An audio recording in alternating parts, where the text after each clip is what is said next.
Hey everybody, good evening. It's Paul, and tonight I'm going to show you about an update on our BEESWAX method on cuttings.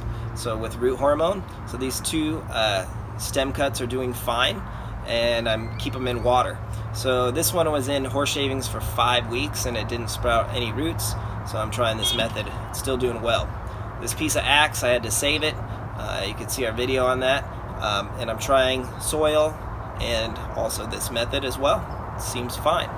Now this flesh cut, which you know I don't like flesh cuts very much if we could avoid them, it was doing great, and it split open the beeswax, and now it's got a really bad rot.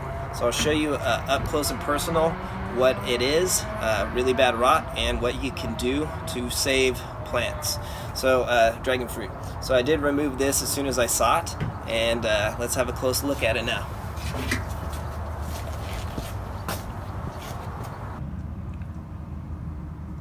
Okay, so here it is. This is how the axe is doing with the wax and root hormone. Doing well after 10 days.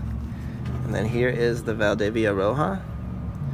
And this sat for 5 weeks in horse shavings. It did not get any root growth, but you could still see it's doing fine. It's really resilient. Look at that plant.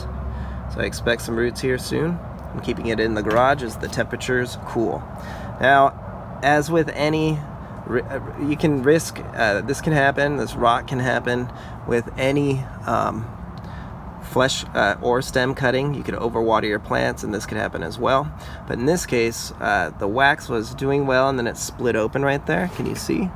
So it split open right here, and then a bunch of water rushed up, and in probably 2 to 3 days this occurred. So this is really the worst type of rot you could see. This is a bacteria, and it's squishy, so you can remove this kind of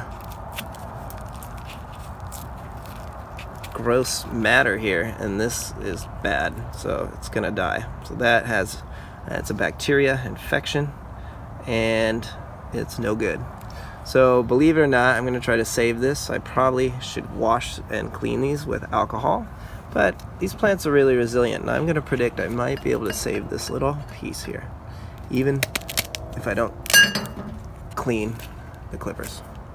So let's see if this works. I'm gonna put it in Happy Frog potting soil as I've described, but as long as you don't have any rot, it should be good to go. And I am gonna put a little bit of alcohol on that and let it dry out just to see, and we'll see if this little tiny piece, it's about 1 inch long, of Voodoo Child is gonna survive. But fear not, I pulled this before the rot got bad. So if you see the rot, you want to make sure you save the full green plant as quick as possible, and let it callus over, and then get it into some potting soil. Water it once or twice a week, and keep it in the shade. And we should get this thing, this Voodoo Child, to survive. And this one. Alright, give us a like and a subscribe. We'll keep them coming, and learn from our failure here today, and some of our potential successes as well. All right, have a great evening. Take care.